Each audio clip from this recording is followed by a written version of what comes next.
good morning or good afternoon, depending on your location. It's my pleasure today to welcome you to this open and free competition policy webinar that we're hosting on behalf of our partners, Rural Development, Water and Environmental Programs.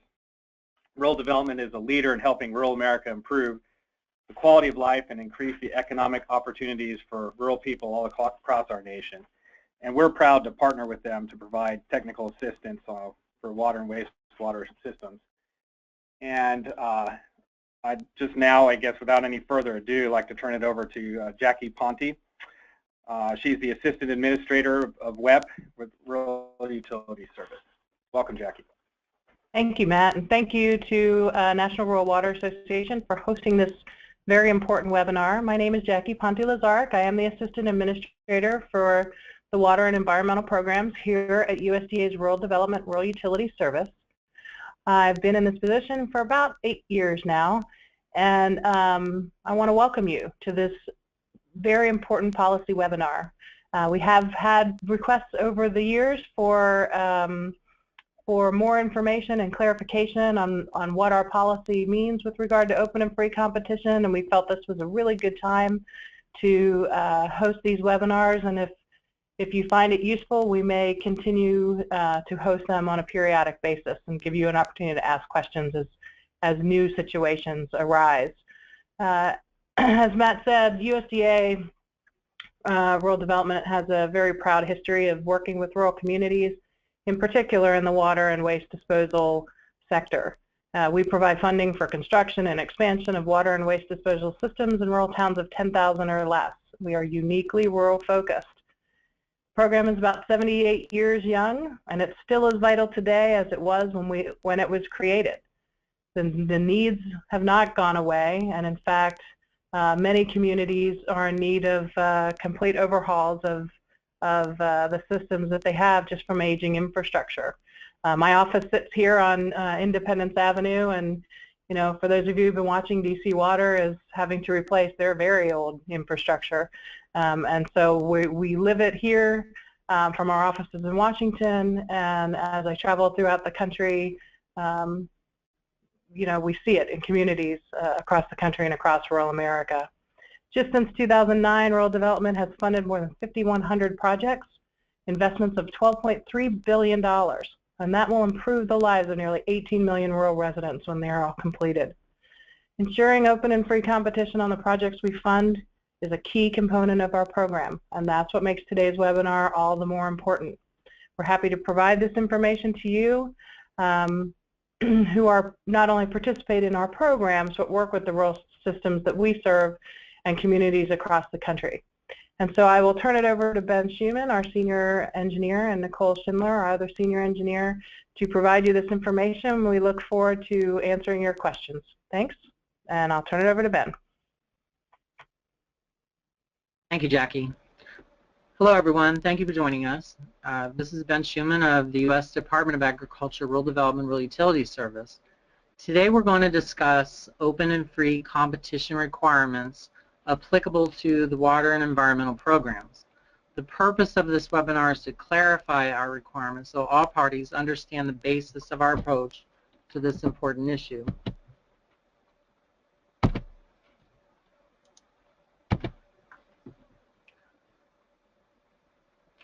So first we're going to discuss open and free competition generally and explain what it is.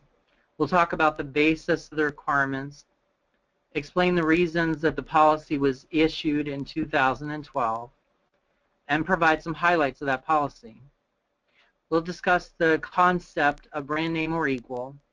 We'll talk about the consulting engineer's role, the bid schedule, and then we'll focus in on specifying materials and talk about some options available for how to specify materials. So first, what is open and free competition? Actually, it's a combination of requirements to ensure that limits to competition are not allowed unless justified. This policy is necessary to ensure a balance between several different factors. First is that the engineers play a necessary and important role in the project as designer of record. The second is that we consider the community's interests as the system owner. We run a program serving rural communities, and it's important to recognize that they are the system owners. They have an interest in the selection of brand names and materials that are selected for the system that they own. There are some other interests as well that we need to consider. It's important to recognize that various industries offer suitable products that can meet the needs of the communities that we serve. Finally, there's the need for the agency to comply with statutory and regulatory requirements. We need to be able to manage takes all these factors into consideration and balances them.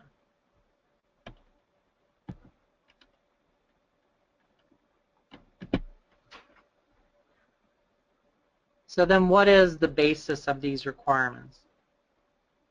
First, I want to mention a law that's referred to as the CON Act, or Consolidated Farm and Rural Development Act of 1961, which authorizes the Water and Waste Disposal Program as well as other programs. Section 306A.17 of the CON Act actually enables the agency to provide input into the technical design and material selection for projects that we finance. Another major source of requirements for open and free competition is the Office of Management and Budget.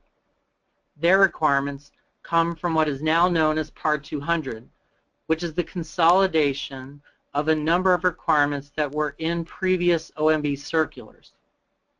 These requirements are now located in Part 200, and the specific location of the open and free competition requirements is at 2 CFR 200.319. The open and free competition requirements from OMB prohibit unnecessary limits to competition in the procurement process. This means that OMB requires that recipients of federal funding allow for maximum open and free competition in the procurement process. And then lastly, and very importantly, we have agency program regulations within the Water and Waste Disposal Program at 7 CFR 1780 that implement the statutory and regulatory requirements coming from the CON Act and from OMB. These come together in our regulation to describe how we implement those requirements in our program. So why do we need a policy statement to enact the requirements of the CON Act and the Office of Management and Budget requirements? Specifically, why did we need a new policy statement to be issued in 2012? As some of you know, we already had a policy statement that had been issued in 2002. It was quite old, and there have been a lot of staff turnover. We needed to emphasize and generally clarify the requirements and remind everyone of their importance. We also needed to update requirements to ensure consistency with OMB in implementation. One of the issues we wanted to address was bringing the minimum number of brand names required for writing specifications in line with actual regulatory requirements. We wanted to ensure our policy had language that matched regulatory requirements. Previously, we had a policy statement that went beyond regulatory requirements from the Office of Management and Budget, and our 2012 policy brought us into line with a brand name or equal standard, which we will talk about in a little while. We also wanted to address limitations to competition that were being seen where only one pipe material was being allowed, generally for owner preference, without technical justification. That issue was addressed in the 2012 policy, but had not been mentioned in the 2002 policy that previously had been issued. We also wanted to address and clarify that designs and technologies that were ruled out in the preliminary engineering reports do not need to be considered. Once we go through the analysis in the preliminary engineering report, it's not necessary to reconsider during the procurement process any alternatives that were not considered technically feasible or cost-effective in the preliminary analysis.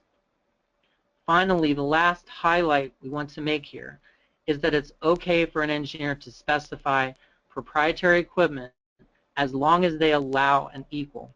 There had been some confusion on that point prior to 2012. So what are some highlights of the policy that was issued in 2012? This is not a complete outline of that policy, but it does address some of the main points. First of all, it does define the brand name or equal concept. It explains what that is and clarifies that it will have to be allowed except in some unusual circumstances. It also clarifies the engineer's authority regarding equals and defines competitive pre-selection. Competitive pre-selection is a process that some of you may be familiar with, where there is fully competitive selection process for materials or equipment before the advertisement for bids. And we'll come back to that concept as well. It also defined a term that helps us to clarify the requirements of open and free competition, and that's the concept of less than normal competition. We'll also talk about that, and we'll get into materials selection, which was addressed in the policy memo. So first, let's talk about the concept of brand name or equal. It comes from regulations at 2 CFR Part 200, where OMB lists examples of restrictions to competition.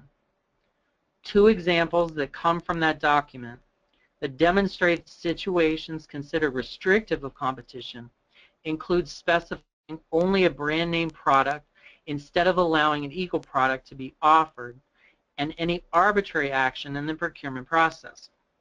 You can see that they're trying to get at the idea that where we don't have a good reason to limit competition, we really should not be allowing those restrictions. And also, in our own program regulation, in this case, located at 7 CFR 1780.70D, we have a statement that brand name or equal descriptions may be used to define the performance or other salient requirements of a procurement. So you can see that a lot of the circles around that procurement process and ensures that equal brands are considered and not just specific brand names listed by the engineer. So what is an equal? An equal is a brand name instead of a brand name that was listed by the engineer in the specifications or somewhere else in the bidding package.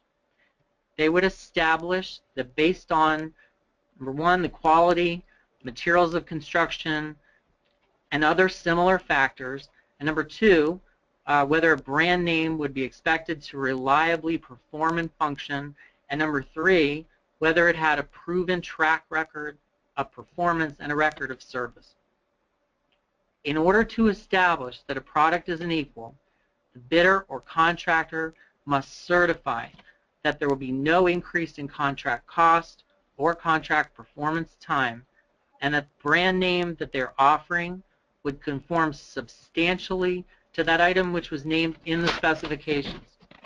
So the concept here is that when you have an equal, it's a brand name that performs the same way that the brand name which was named by the engineer would have performed, and generally can be considered a drop-in-place replacement. Note that the engineer makes that determination. That's an important point. The consulting engineer makes the determination of whether a product is in fact an equal. As we said, the engineer makes the determination of whether a brand name is in fact an equal, and the engineer has sole discretion to determine equals.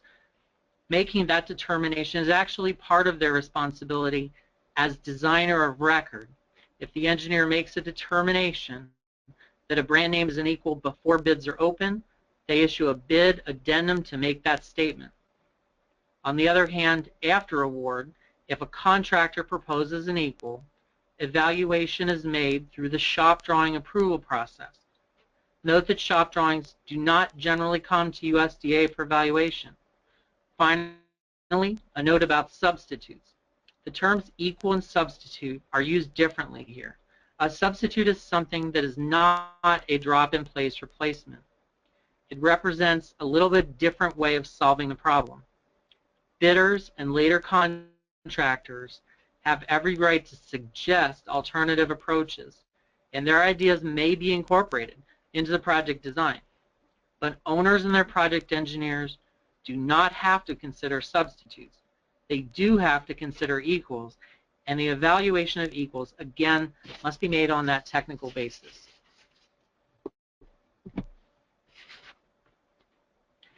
Next, let's discuss bid schedules.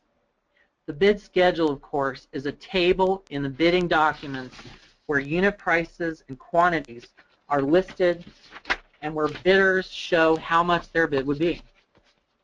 In general, the engineer should not list brand names on a bid schedule.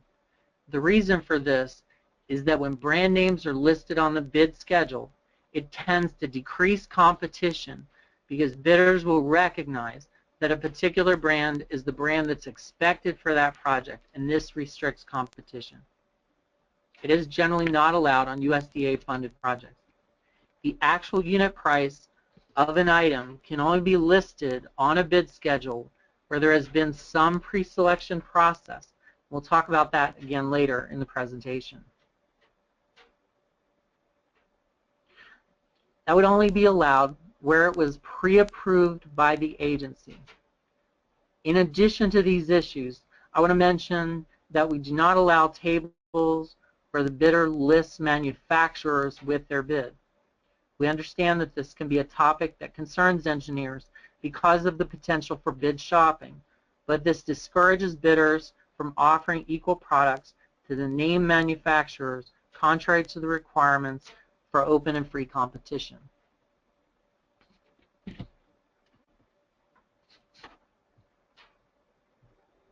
Let's talk next about material selection. In our regulations, it says that the owner and engineer will consider all materials normally suitable for the project, commensurate with sound engineering and project requirements. That again comes out of 7 CFR 1780.70. So for those of you who want to locate that program regulation for the water and waste disposal program pertaining to this topic, you'll find them at 70B and D. And this particular statement in the regulation clarifies that engineers must consider all the different types of materials that would normally be suitable for a particular project.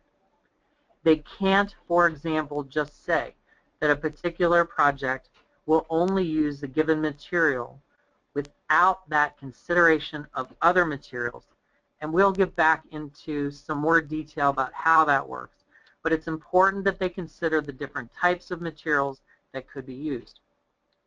So in general, plans and specifications should be open to alternative pipe materials that will meet the needs of the project unless there is some technical justification otherwise, and there may be cases where there is a technical justification to limit a project to one particular type of pipe material or another, and where such justification exists and can be documented, then the agency will allow reasonable limitations. The agency considers recommendations, but as we said, also requires consideration of alternatives. So as long as there is no technical justification that has been approved by the agency for limiting the types of pipe materials, there should be an open that allows for multiple types of pipe materials. There is a written process in which the agency has to document when they require consideration of an alternative pipe material. So let's go forward and talk about some options for selection of materials.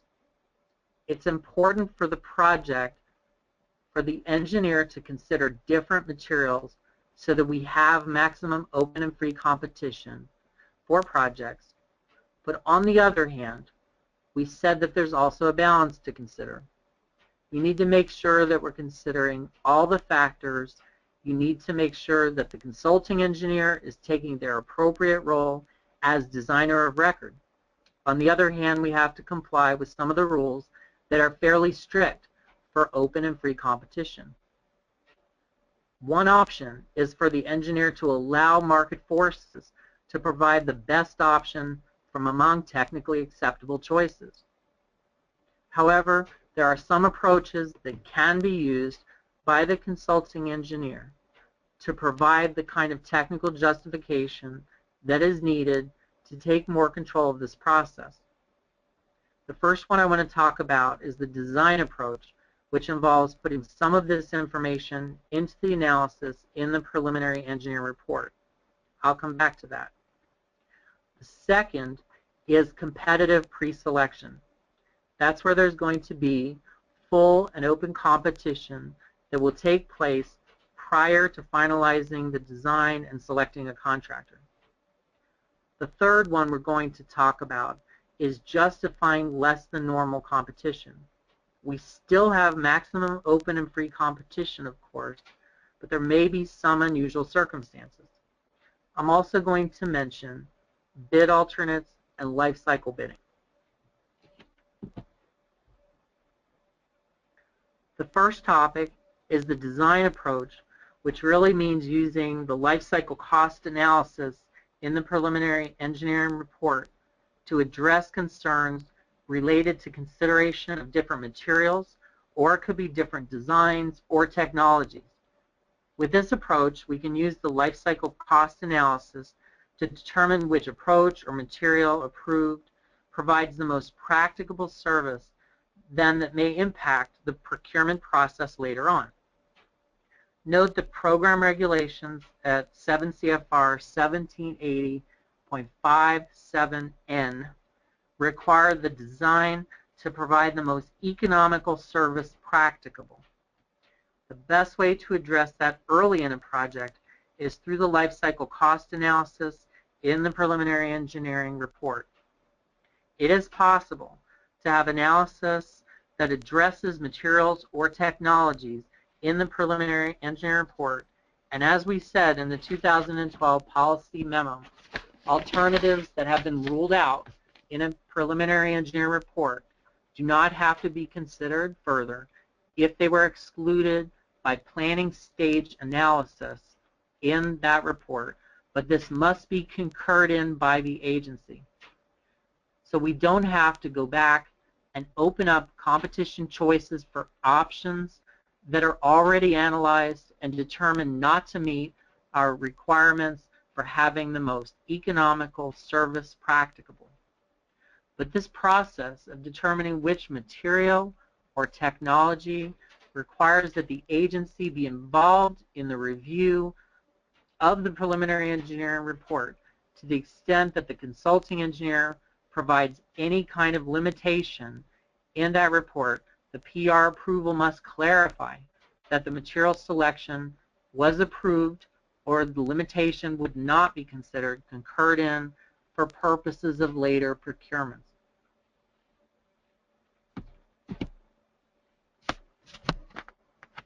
So one of the topics that we need to address as a method to deal with these issues early is called competitive pre-selection.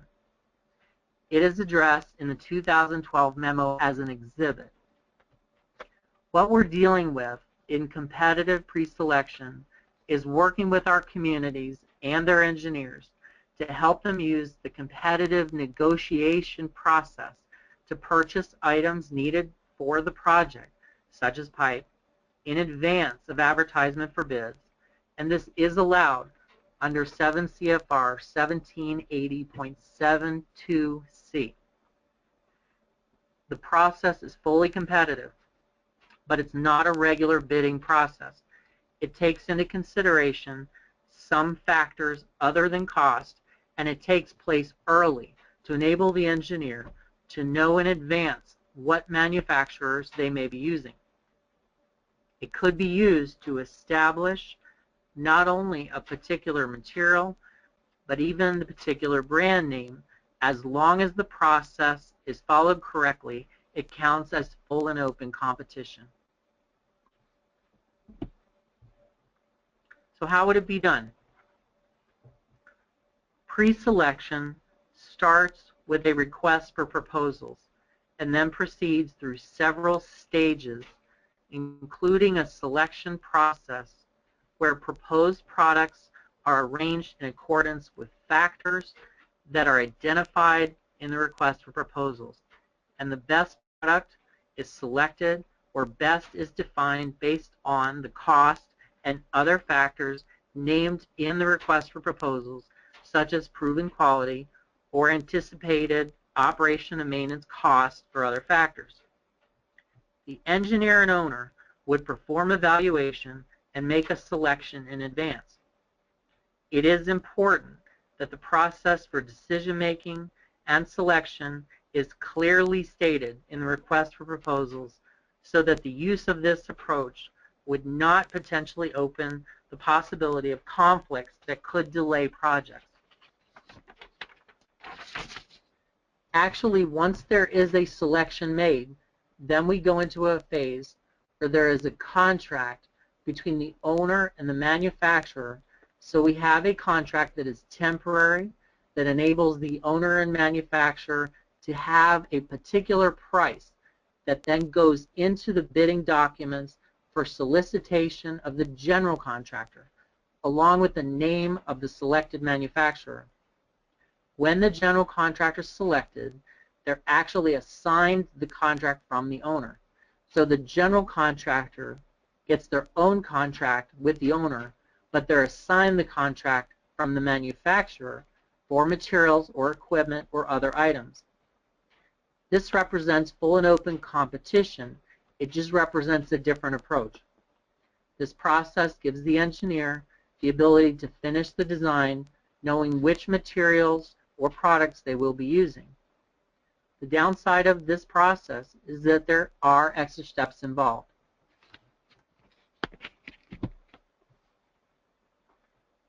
Another topic that was addressed in the 2012 policy was where there are cases justifying using less competition than normal, but where we still have the maximum level of open and free competition appropriate for that project.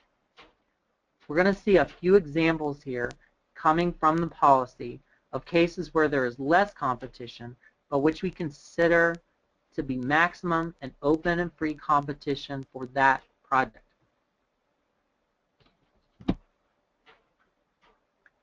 Examples of cases justifying less than normal competition include cases where project requirements are unique.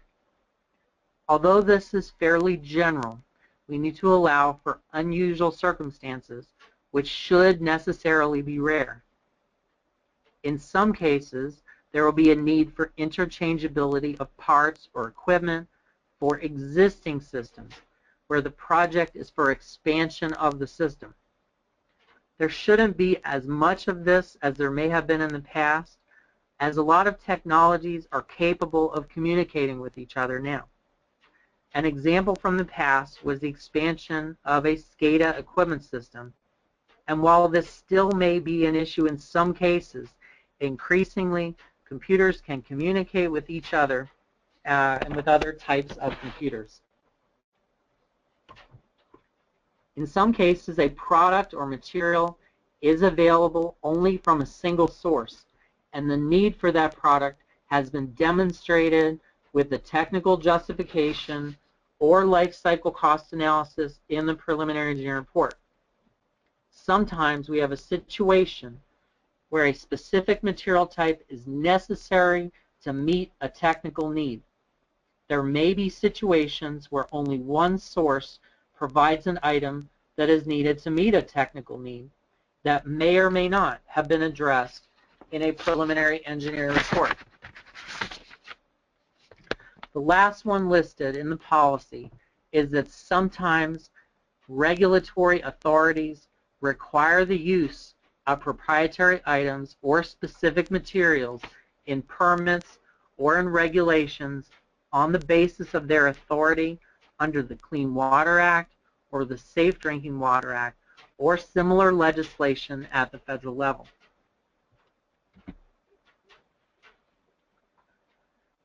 The process for justifying less than normal competition starts with a written request from the owner or engineer and a written concurrence from the agency.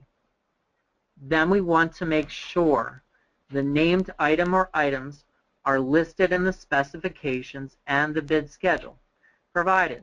This may look like a document with restrictions, but in this case, we have a written technical justification of the need.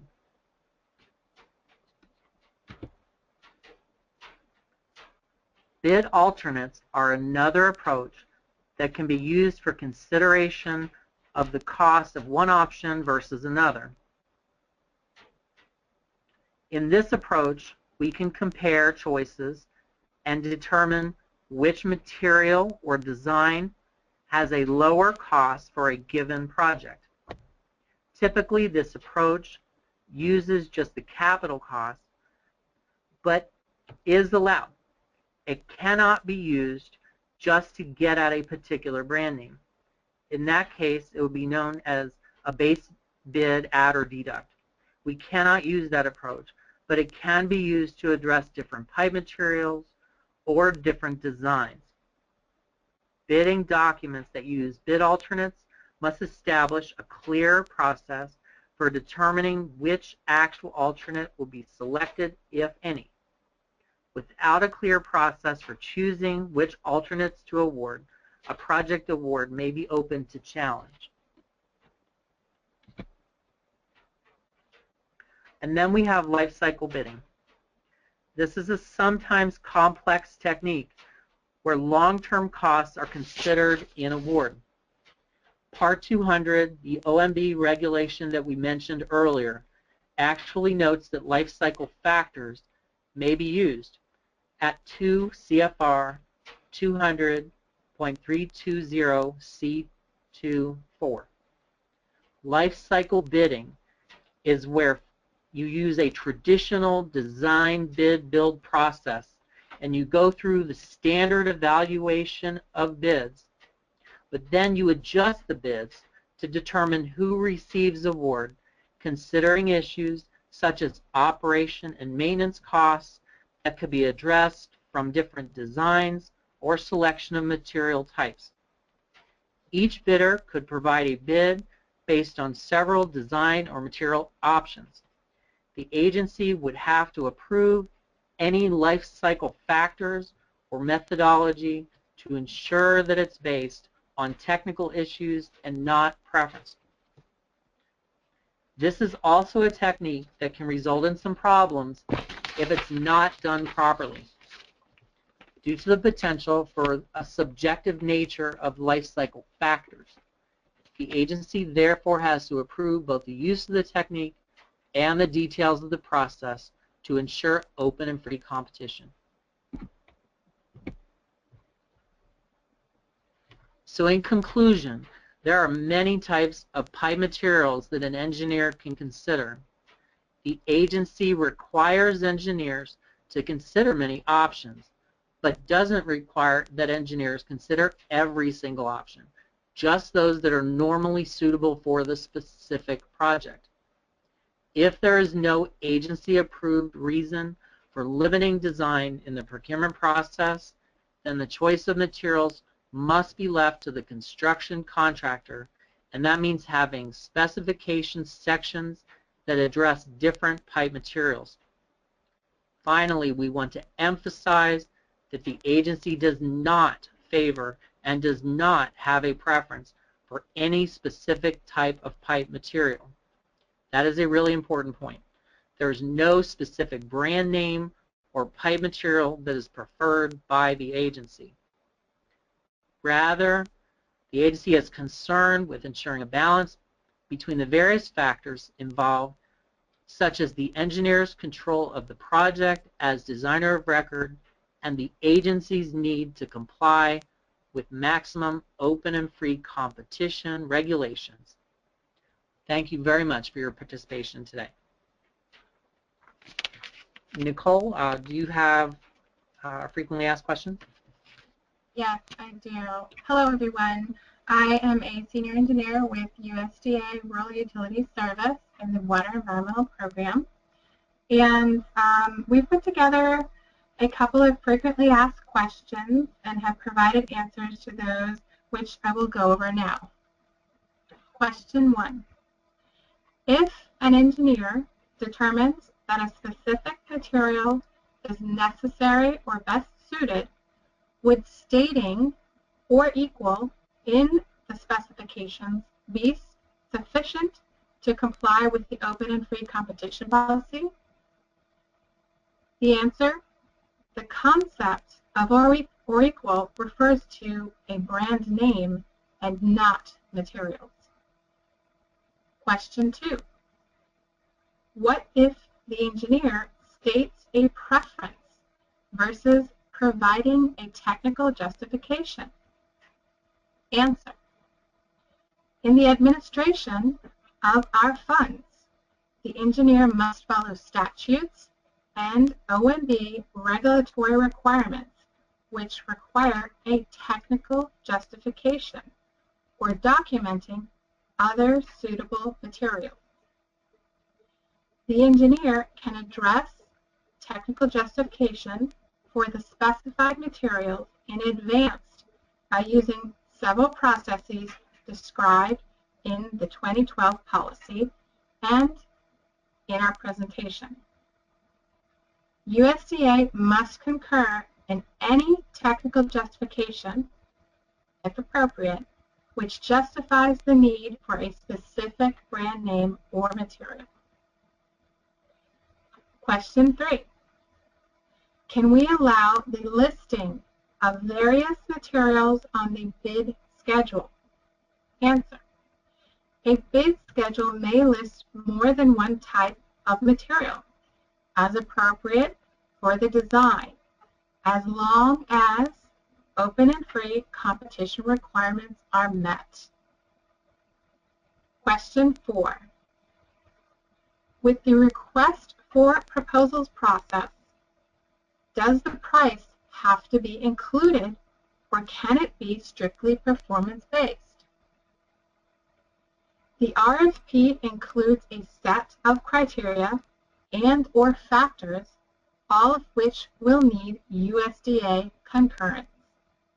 Price must be one of these factors if the process is being used for anything other than procurement of engineering or architectural services. Therefore, for the pre-selection of materials and/or equipment using an RFP, the RFP must include price as a factor in accordance with 2 CFR 200 320D5. Question 5. What happens if there are specifications set by the regulatory agency? USDA will defer to legitimate regulatory requirements such as primacy under the Safe Drinking Water Act. This is noted in the 2012 policy memo. Question 6. Does USDA have a pre-approved RFP contract? Answer: currently, USDA does not have any pre-approved RFP contracts. Question 7. What if the borrower and/or city have ordinances requiring a specific material? Answer: a local ordinance is not a sufficient requirement to override the need for open and free competition. Last question. Why is the life cycle cost bidding currently allowed in the bidding process? Answer: OMB recently revised 2 CFR Part 200 to allow for the lifecycle bidding